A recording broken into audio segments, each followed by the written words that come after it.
there's best dressed, worst dressed lists. Do you ever feel any of this pressure?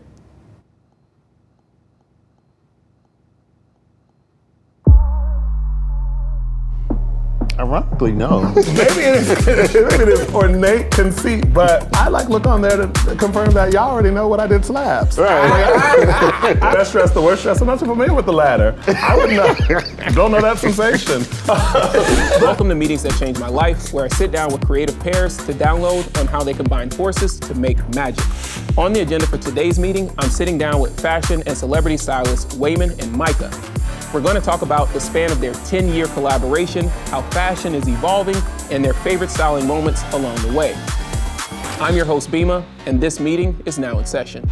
Wayman and Micah, how are you? Thank you for joining us on Meetings That Changed My Life. You know, I was joking backstage. I'm like, our palettes fit very well today.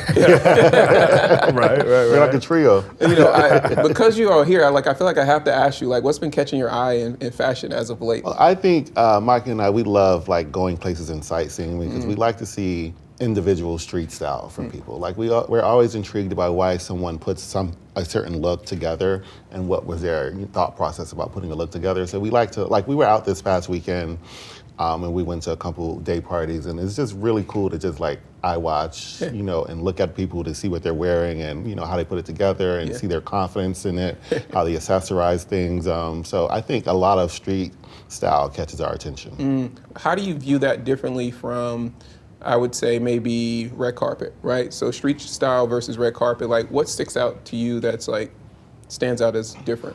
I think the freedom of expression. I think that even to Wayman's point, something that's catching our eye is menswear and the fluidity of it. I feel like Prince would be so proud. It's just a matter of seeing the individuality. And I think what me and Wayman try to do within the confines of what red carpet means is to kind of bring that form of expression to the red carpet.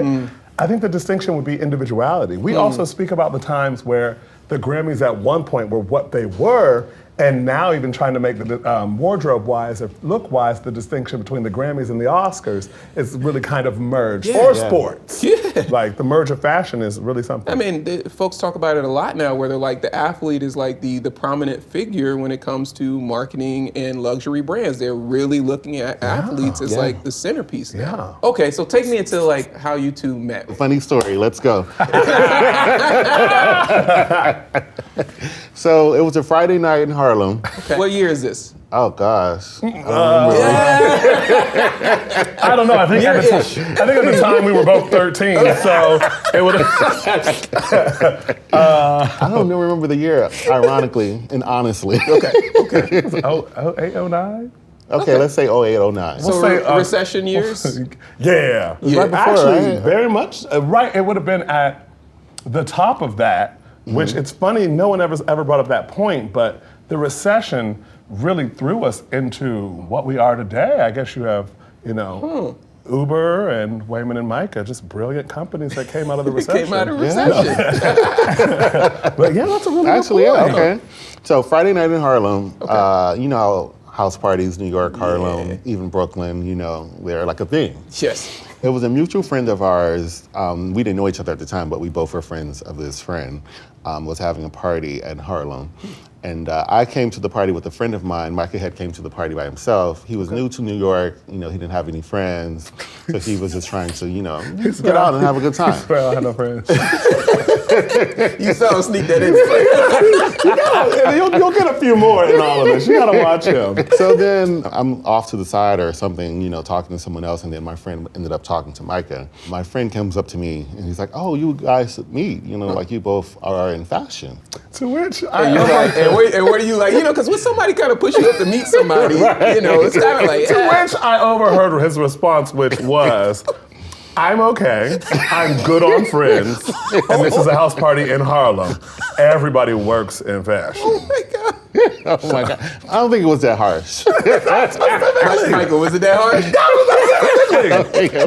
But then as he said it, I'm like, yeah, he gonna be my friend. I did, in fact, come to the party alone. That party specifically. specifically. And I brought the nicest bottle there, and I was disgusted that everyone drunk it so fast, and I was left with It was too nice. Too nice.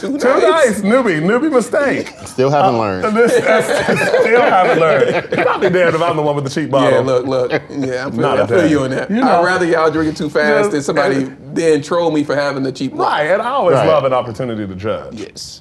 So, If I was not a stylist, I would be a lawyer. I actually was preparing to study for law school before I started fashion. Micah's first impression of me in 3 words: shady, interesting, and mysterious. What was the moment where it brought you all to actually work on something together? As we started working on test shoots together, we would do editorials together. We would help each other out with market for our own individual projects. Unconsciously, we became a partnership without even knowing we were a partnership. We were doing vision boards. And on those vision boards, we just were seeing so many similarities and interests professionally. It got to the point where it was kind of being coy with one another. It's like, oh, that person's great for you, or and vice versa, et cetera, et cetera. Then we got to the point where it's like, oh, I actually want this person for me. You can't have him. Yeah. The party line started to show up. You're like, ha ha. we were taking our vision boards very seriously. Then at one point, Micah was like, so why don't we just go after them together as opposed to losing them to an opposing force? And I was like, oh, okay, sure. I'm good on partnerships. Wait, were you sold or were you like, He was sold right away. I was just like, okay. It was a brilliant idea. But also keep in mind, this is like Micah was mentioning earlier, this is when we were coming out of the recession. Yeah. So you have to try multiple things. Right. You You can't just be one just thing. can't You be gotta one like, thing. some stuff might not pop right now, Exactly. specifically because of the recession and money and budgets. Right. And I was trying to get to the money. I mean, yeah, like you try to get paid. You know? When you started to kind of work together before that, but like assisting each other on different projects together, did you find like there was a seamlessness in that? Was there bumping of heads? Like, what do you remember from those days? It was so seamless. Yeah. It was so seamless. And even what the other images produced, I remember it would have been Elite at the time gave us, they said we have this new face, because it was really test shoots. Yeah. And they're like, we have this new face, if you guys want to shoot her, you can shoot her. And the way they used her images, and she ended up becoming a top model, and it was really, her portfolio still was just the images that we had shot with her. So the things we were producing had such legs. And on set, it was just so much fun, finishing each other's sentences, like reading each other's minds, like, oh my God, that's exactly what I was thinking. Yeah. It was kismet, and it just never clicked to us. We would pack up from the shoot and be like, all right, see you this weekend. Like, it never clicked until the vision boards. I'm like, well, it even makes sense from what it is now and kind of the trajectories we are putting on this vision board for ourselves. Like, oh, okay. Take me into the making of a vision board. What's so important about the vision part of the work before trying to execute work? I think it's putting thoughts to paper. It's kind of completing everything swarming around your head and having a succinct set of images. Yeah. I think it's a great check-in system. People have different ways of it. It's interesting. We would check in and like be able to kind of just in our mind mark things off. Yeah. It's encouraging to be able to do something. When we moved to LA and kind of like didn't have all of our stuff and we found them again, we're like, oh, I have slapped this. I don't fucking cut. This vision board. Like, that was in my bag. All over this thing. And it's just so cool and it's so gratifying to be able to come back to that. But I think we always say, if you can't see it here, you'll never see it here. Yeah, I'm sure there's editing in the process, but it's not and like pivoting. you started. Because when you make it, you think it's going to go one way, and it does not. It's rare that anything goes according to the plan, right? Absolutely. And you have to keep in mind, like, the words you think are just as important as the words you say. So you have to be mindful of, your mindset and what you speak out of your mouth, because that is the manifestation of what your outcome can be. So you have to train your mind as well as you train your mouth about what you say and what you believe, because it can only go so far and it has to start with you. And if you can't believe it and you can't see it, it can't go past you. Oh, that's a bar. That's an absolute bar. If I wasn't a stylist, I'd be a lawyer. If I can argue, down. Women's personal style. Clean and timeless with nuances. I call him Pastor Pant because he always says on like a special pant, but really clean, great fits, and expensive. You two've been working together for 10 years now? Yes. 10 years. 10 years now. Yeah. 10 years. What is it like working with you? What's y'all's dynamic working together? Micah and I exchange ideas, creativity ideas, like 24 hours a day. If we're starting a project and we're working with you, say it's our first meeting to do a press run with you, we pretty much have ideas coming to the table, but we also like to have a conversation with you to just know what inspires you outside of fashion. You know, and I think it's good for us to know what inspires you in your everyday walk of life, because it also is important to how we translate that as being an individual into fashion. That's why we really pride ourselves on like getting to know you as a person first and understanding your stance on life is.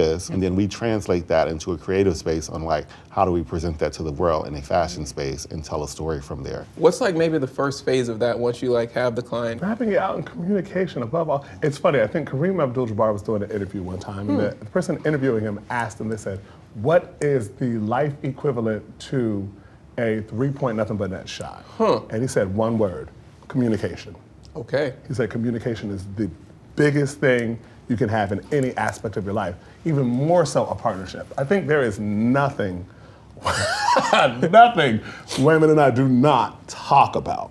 So it's funny, and then we also are such creatives and have such off-the-wall ideas. We would have talked about something months ago that then applies to a current situation. Right. And we're like, remember when, yeah. So it really is just that constant communication and being in someone else's mind, really respecting them, really highlighting who they are and really adorning their position on things. Never trying to subjugate it, never trying to put your inference. Like, we are each other's biggest cheerleader, each other's biggest battery in our backs, that it's such a level of just kismet respect that going into it. There's no ego. It's kind of like, I have this idea, and like, ooh, and what if? And and it's just that I think it's my favorite process of doing everything we do, is really getting at like the crux of something and collaborating and building it from there. How do you communicate that to each other? I think it's shorter now. It is shorter now. I think in earlier years, for sure, we had to talk about it more. We had to iron it out. We had to package it more. And now it's like, it's shorter now. Wait a minute, what is it? Wait a minute, like, not it. Right. Now it's kind of, even if it's in person, it's a look. Like, yeah, it can be a look. Okay, And that's let's keep going. interesting too, because even some of our clients can pick up on it. It's like, they can see us look at each other and like, oh, y'all don't like it. So let's keep it. We should move, we keep it moving. And we didn't even realize that. It was funny, we were in a fitting with Regina one time, and we were going up against a couple of things, and maybe I'm her and like, you all would be the distance we were, and we're kind of like,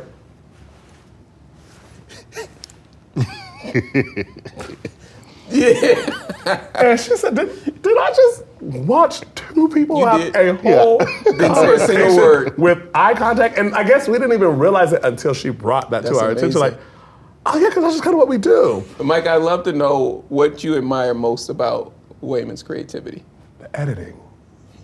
He is so succinct. I'm overarching and he's minutia. Okay. And it's really such a benefit. That's a good pairing to have. Yeah. Wayman, how would you describe Micah's creativity? I love that he dreams wide. You have to have a large scope and a large span to be creative, to get to that perfect space, and you have to allow so much in so you can filter it out, so you can edit it out. Start wide, don't start small, you know, and I really appreciate and respect that. Right, because you need something to be able to work with, and I think that's what makes this work so well, is if you both were in the minutia, then you'd be fighting over each other. Exactly. Right? Whereas like, this is my space, this is your space, this is how these spaces kind of come together. I love it when Wayman calls, okay, hear me out. I'm like, oh, what? Oh, like, yeah, man, it's so exciting. Talk to me about how social media impacts your work. There's lists, there's best dressed, worst dressed lists. Do you ever feel any of this pressure? Ironically, no. No, yeah. Maybe it is ornate conceit, but I just, no, I like look on there to confirm that y'all already know what I did slaps. Right. I don't, you said the best dress, the worst dress. I'm not too familiar with the latter. I would don't know that sensation. I